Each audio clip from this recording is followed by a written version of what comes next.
In World War II, a stall usually meant death. The year was 1943. The Pacific sky was no longer silent. It roared with engines, fear, and death. Far above the endless blue ocean, a silver aircraft cut through the air like a blade, fast, sharp, and deadly. This was not an ordinary fighter. It was the Lockheed P-38 Lightning, a twin-engine monster, a plane so different that enemy pilots whispered about it like a ghost. While most fighters had one engine, the P-38 had two, mounted on twin booms, with the pilot sitting alone in a central cockpit, giving it a shape no one could forget.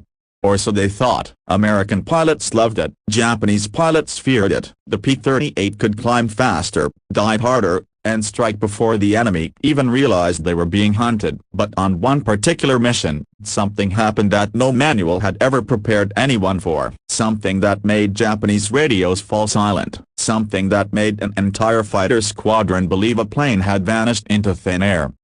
The mission. It began like any other combat patrol. An American P-38 pilot he experienced, calm, and battle-tested day was flying solo over contested airspace in the Pacific Theater. His orders were simple: patrol, observe, and engage if necessary. Below him, the ocean stretched endlessly. Above him, the sun burned white. Then his radio crackled. Enemy aircraft detected. Moments later, Japanese fighters appeared on the horizon, fast, agile, and deadly. They were lighter planes, excellent in turning dogfights, flown by pilots trained to fight aggressively and close. They had the numbers. They had the confidence. The American pilot knew one thing immediately: he was outnumbered.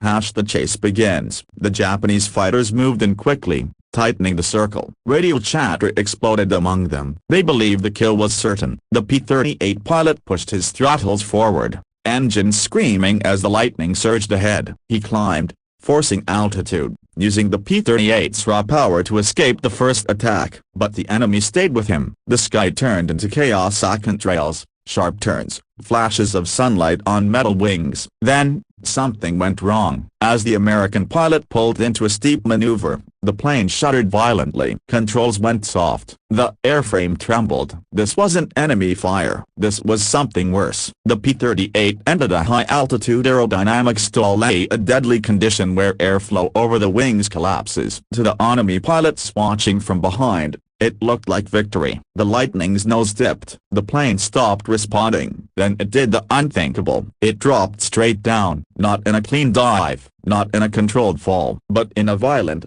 spiraling descent. Japanese radios erupted. They were watching the American fighter die, or so they believed. As the P-38 fell, clouds swallowed it whole. Wide, thick, endless. The American pilot was trapped inside a spinning machine, fighting physics, gravity, and death itself. Altitude vanished in seconds. The airspeed needle went wild. Most pilots would have blacked out. Most planes would have broken apart. But the P-38 was no ordinary aircraft, and the pilot was no ordinary man. Inside the cockpit, he made a choice that would rewrite aviation legend. He let the plane fall. He stopped fighting the spin. He trusted the Lightning. Above the clouds, Japanese pilots waited. They circled. They listened. They called out positions. But something was wrong. There was no explosion, no debris, no smoke. The P-38 never came out the bottom of the cloud layer. Radio calls grew frantic. Where did it go? Did it crash? Confirm the kill. No one could, because the American fighter had vanished.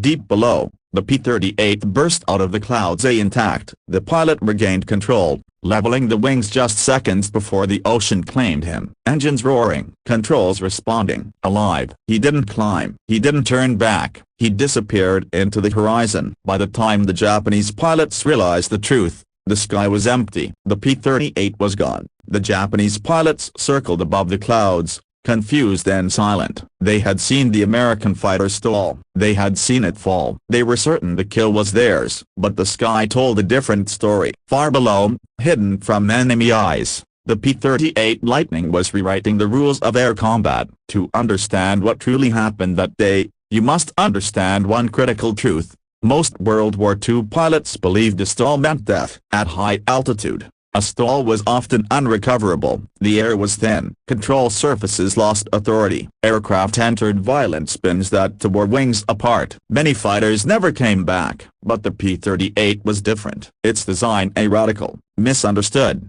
and dangerous in the wrong hands. A held a secret even its enemies didn't know. The Lockheed P-38 Lightning was not built like other fighters. Its twin-engine layout gave it unmatched power and redundancy. Its long wings provided lift at altitudes where other aircraft struggled, and its central cockpit offered stability unmatched by single-engine planes. But this advanced design came with a dark side. At high speed and high altitude, the P-38 could enter a phenomenon pilots feared more than enemy guns: compressibility stall. As the Lightning Dove maneuvered sharply at altitude, airflow over the wings could suddenly collapse. The nose would drop, controls would stiffen, the aircraft would stop responding. Pilots described it as flying into invisible concrete. Many early P-38 pilots died before engineers understood what was happening, and Japanese pilots had no idea such a stall even existed. When they saw the Lightning fall, they believed only one thing: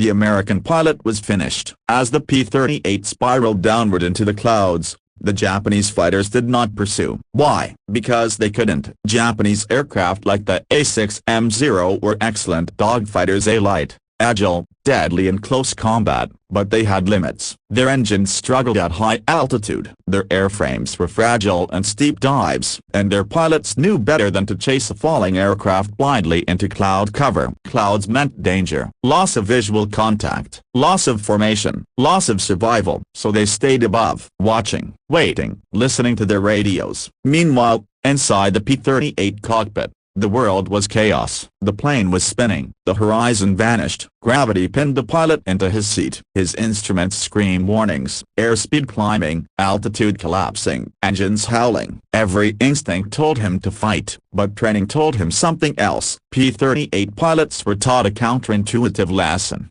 In a compressibility stall, do not fight the aircraft. Fighting the controls could make the stall worse. Pulling up could snap the wings. Panicking could kill you. So the pilot did something almost no one watching would expect. He let go. He reduced throttle. He stopped forcing the stick. He allowed the aircraft to fall through denser air. Seconds felt like hours. Death was only moments away. Then, suddenly the controls came back to life. The air thickened, the wings bit again, the spin slowed. With barely any altitude left, the pilot leveled the wings and pulled gently. The P-38 screamed out of the dive, alive, unbroken, unbelievable. Above the clouds, confusion turned into fear. Japanese pilots searched the sky. No smoke, no wreckage, no splash. They radioed each other. Nothing. Silence spread through the formation. In war, silence is more terrifying than noise, because silence means uncertainty, and uncertainty means fear. The disappearance of the P-38 created something far more dangerous than a loss: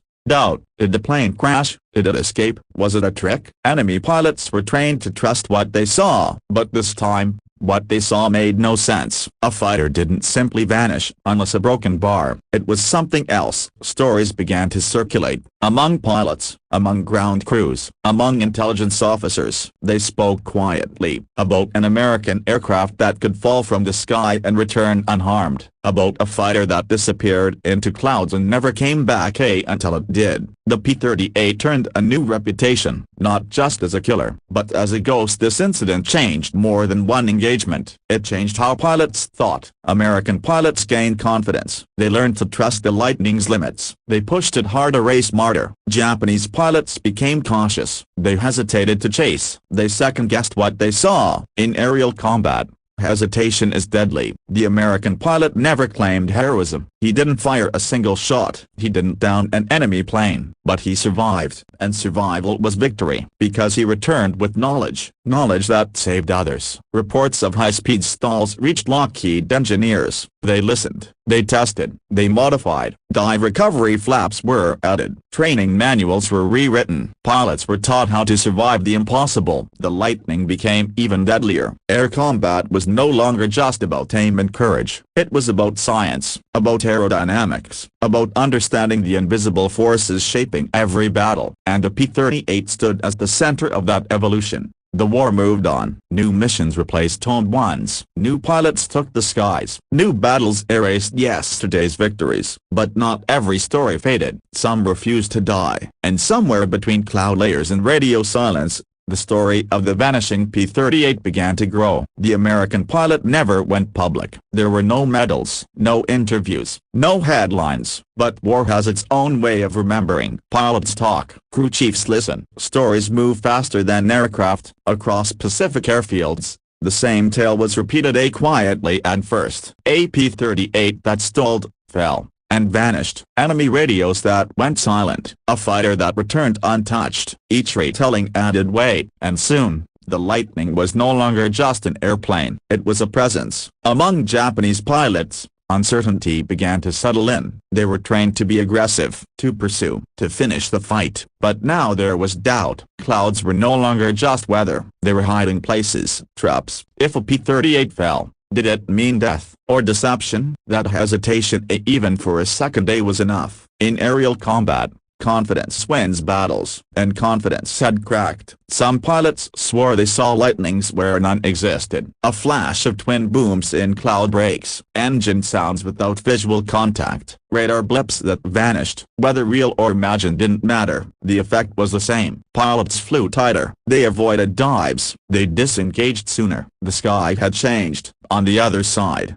the impact was just as powerful, but for different reasons. American pilots learned that survival was not weakness, that escaping alive could be more valuable than a kill. The P-38 was no longer feared for its quirks. It was respected. Pilots studied stall recovery. They trusted their aircraft. They learned when not to fight the machine. The Lightning became a teacher. By the late war years, air combat had evolved. It wasn't just bravery versus bravery anymore. It was engineering versus engineering. Understanding airflow, understanding limits, understanding when to let physics work for you. The P-38 stood as proof that innovation could save lives, and sometimes, win battles without firing a shot. Today, no wreckage remains. No battlefield marker tells the tale. But the lesson survives. In every modern flight manual. In every high-speed recovery procedure. In every pilot taught to trust training over instinct. The Lightning's fall taught the world how to survive the invisible. History remembers victories, but legends are born from mysteries. From moments no one can fully explain. From radios that go silent. From aircraft that vanish. From pilots who return when they should not. The P-38 didn't just escape the enemy, it escaped certainty. Long after the engines stopped roaring a broken bar. Long after the war and a broken bar, the sky remembered. It remembered the day a fighter fell through the clouds and came back.